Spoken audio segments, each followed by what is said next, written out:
science. Is there really a better way to end the week than by watching Captain America: Civil War? Love this film.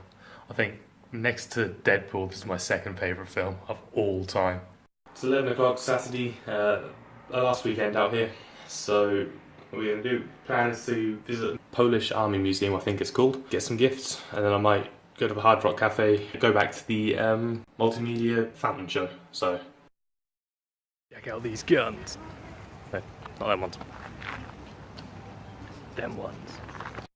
Polish Army Museum, which is where I was in that beautiful little clip, is free on Saturdays. Woo! It is Warsaw's second largest museum, and it contains the largest collection of military objects in Poland. So the collection houses thousands of years worth of Polish warfare from the 10th century all the way up until World War II. Outside, the forecourt contains various aircraft, armoured vehicles, as well as various pieces of artillery. And inside, most of the signs were exclusively in Polish. A very few were in English as well, which made life easier. There wasn't enough for me to be able to know what was going on. So all I can really say is that the museum was split into two floors. The ground floor took you from 10th century all the way up until the first half of the 18th century, split up into halls.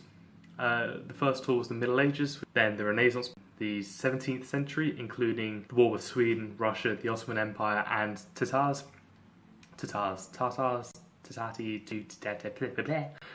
which kept Poland at war for 28 years straight. It finished up with the Saxon Hall, the first half of the 18th century, and marked the twilight of Polish military craft. The first floor took you from then up until the Warsaw Uprising. It was separated into halls based on various important parts again. So you had the January Uprising Hall in the 1860s, the Road to Independence, which went from World War I up until the Polish Republic border was established. Then there was a hall dedicated to the Second Republic itself. In there was an Enigma machine, which I don't think I've seen before in real life, so that was quite interesting to see for me. There was Poland during World War II, and the underground state, and as I said, it finished with the Warsaw Uprising Hall, which contained obviously it contained various artifacts from the Warsaw Uprising, including a catapult made out of suspension. So yeah, from the museum it was on to my favourite place of all, Old Town. Back here again. I swear I'm not addicted. I was here for a reason this time, to get gifts and pansky skorka. Gotta be done. I've now gifted up, and I had pierogi for lunch. They contained veal. It was a very nice little restaurant. The guy made a massive deal of the fact that they got 4.5 stars out of 5 on TripAdvisor, and yet, in my experience, I turned up, waited about 10 minutes before someone came and took my order. I asked for the bill when they took my plate away, and it was about half an hour before I actually received the bill. But other than that, it was really, really cool. Like, I love Old Town. I think that's one place I'll be sad to leave when I go back to the UK. From then, it was walking up through Old Town, through the New Town, and past the Tomb of the Unknown Soldier, which there was some form of military ceremony going on. There was mounted guards and bands playing, and from what I could tell, officials.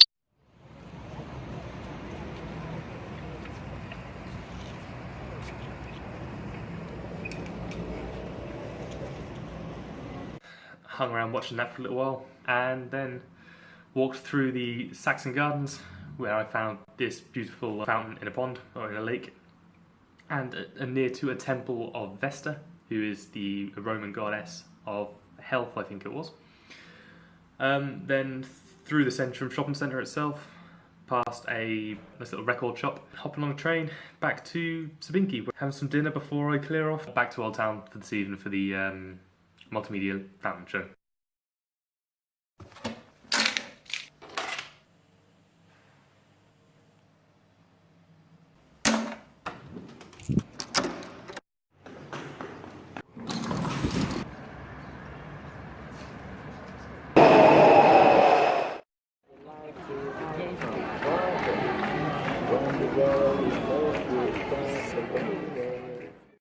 Ladies and gentlemen, There are 5 minutes left to ensure...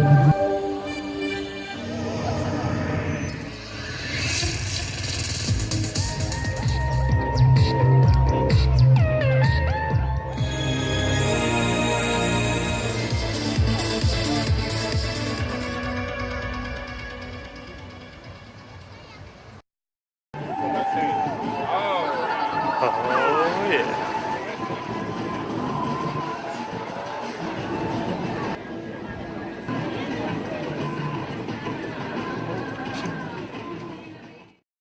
Found the ultimate motivation to learn Polish. Definitely isn't a shortage of talent.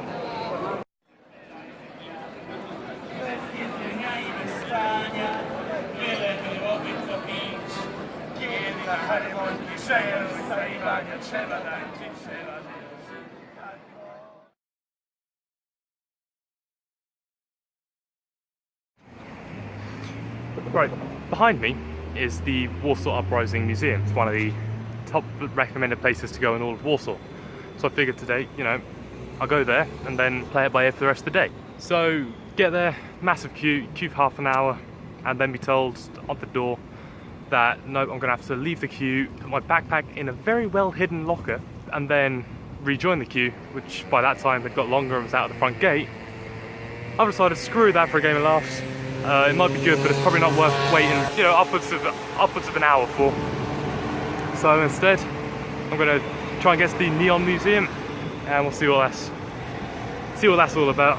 That's about an hour's walk from here, so I'm like, just a nice, beautiful day, so worth it.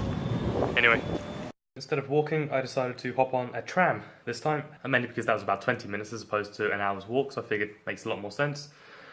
And got on, a couple of stops down the line, this guy got on.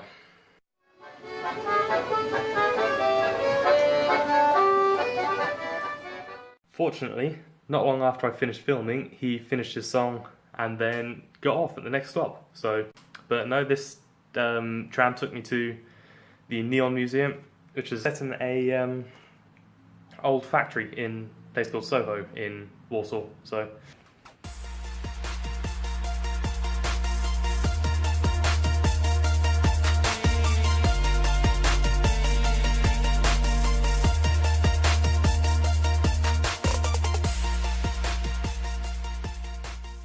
So the Neon Museum is pretty interesting. Contained, I think it was Cold War neon signs, which have been recovered from their previous places and put in this museum. And I finished it up, followed up with a burrito.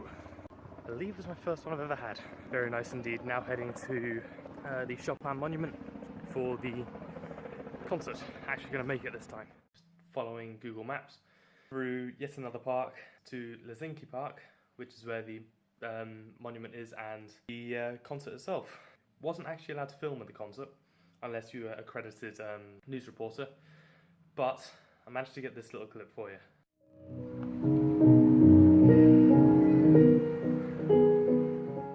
It's 5:30 and still 30 degrees. It's just way too hot. But actually, I don't know, I kind of like it.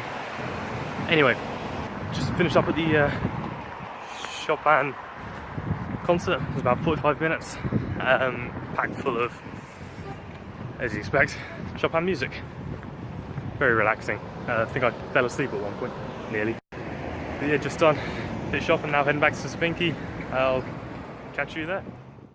Poland, I've found another reason to love you, and that is that this costs less than this loaf of bread.